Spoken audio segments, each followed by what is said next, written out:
This is Scott the Fix-It Guy. Today we're going to be replacing the door boot on a Kenmore front-loading washer.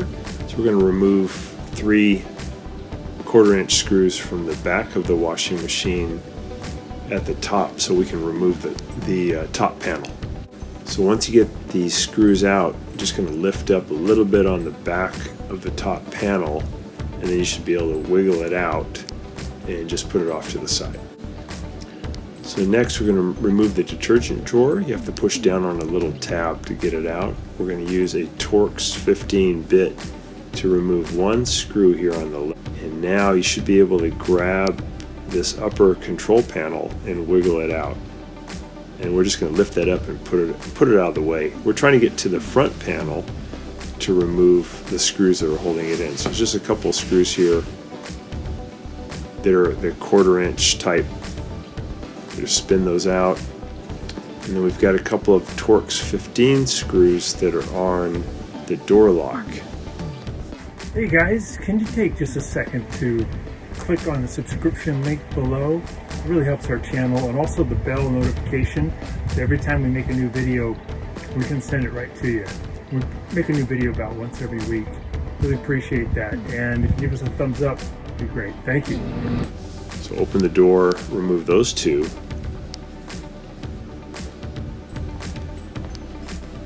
And then put something in underneath so we can remove these bottom screws. I'm using a 1/4-inch drive to remove the 3 bottom screws so I can get the bottom panel off. Once I get the bottom panel off, I'll be able to get to the fasteners that are holding on the bottom part of the front panel. It is good to elevate it a little bit so it's easier to get to the screws. So I pulled off the bottom panel, and then I just have a couple of more screws I got to pull. And these also are 1/4-inch. And now we should be able to just remove the front panel by lifting a little bit, and then it comes right off. Get that out of the way. Now we're using the Phillips head screw to remove a screw here that holds on a spring clamp. It's holding the door boot or door gasket onto the tub.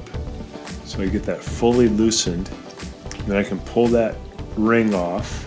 Now I can just grab the old boot and pull it off. So what I'll do next is I'll use some lubricant. This time we're just using virgin olive oil, but you can use liquid laundry detergent. Anything slippery is going to be great. And this just makes it easier for the rubber gasket to go into the plastic tub. If you don't use a lubricant, it's a lot harder to get it to slip on. Usually just using some liquid laundry detergent works great.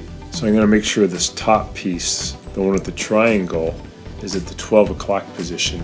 I'm going to push it in under that rim, and then I'll keep going back and making sure that it stays on there.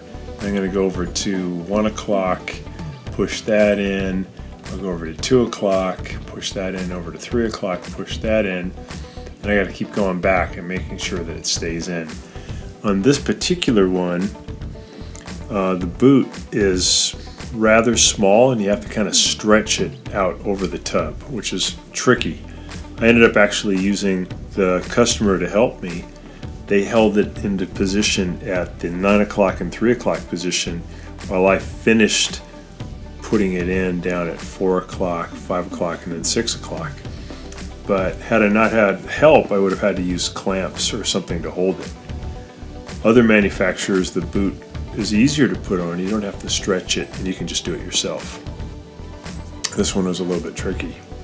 The rubber is a little bit thicker and seemed to be smaller. So I'm just making sure I got it all the way on, all the way around. I'm using my thumbs to push in. The other hand holds it, and then I push in my thumbs here at the bottom. There we go. And now we got put the ring back on. So we're going to tighten that up with the Phillips head screwdriver. This is the one that holds the door gasket onto the tub. And you want to get this pretty tight.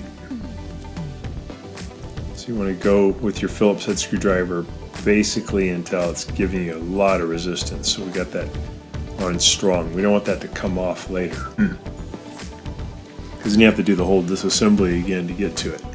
That on tight, and I'm just going to tug on it a little bit to make sure it's not going to come off. And now I can put on the front panel, just reinstall it.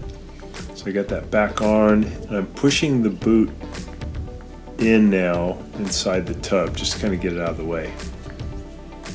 Putting the front panel up into position. Have to fit on this upper white panel, I have to fit the lip in underneath the silver panel here. I'm putting the 1/4" screws back in to hold it in position, one on each corner. Putting the ones on the bottom on, and on the right corner. Now we can clip the control panel back on, so we put in the bottom of it first. Time here, don't want to break this, so just be gentle, and then once you feel like you have it, you can push it in on the top. It'll click into place. There is one Torx 15 screw here that I'm going to put in on the far left hand side to hold it in. And I got my door switch back into position. I'm putting in 2 Torx 15 screws to hold that in. I'm going to grab the gasket and pull it out so the rubber lip is out near the front panel, and now I'm going to use my thumbs to get that lip out over the metal lip. Make sure it's really secure all the way around, and then I'll put the spring ring or spring clamp back on. Probably not good to use lubrication on the rubber, but it is good to put lubrication on this metal spring clamp itself. Put it on at the 12 o'clock position, put the spring down at the 6 o'clock position, and then you push down and pull, and you push the spring apart and over the 6 o'clock position. And make sure it's really locked in, can't move. You can get another set of hands to help you if you need to. Just double checking everything's in position. Lock the door. Just checking the door function. Make sure the door boot's all the way in. I'll put the bottom panel back on.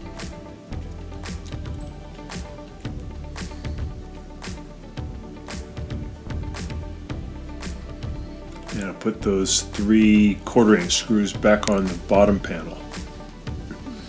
This is a panel you can remove too if you ever need to clear the drain. If the coin trap is blocked, you can just pull that panel and the coin trap's right there.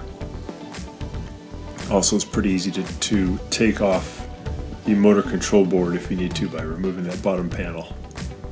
Got a new drip tray there, gasket. Got the 3 1/4" screws on. We got to put on the top panel, and then there's just 3 screws that hold that on. Thanks so much for watching our video. Please leave any comments or questions in the comment section below. Really appreciate that. We have a really nice video coming up for you right here that I think you'll enjoy. Very similar, dealing with appliance repair. So thanks again for watching our video.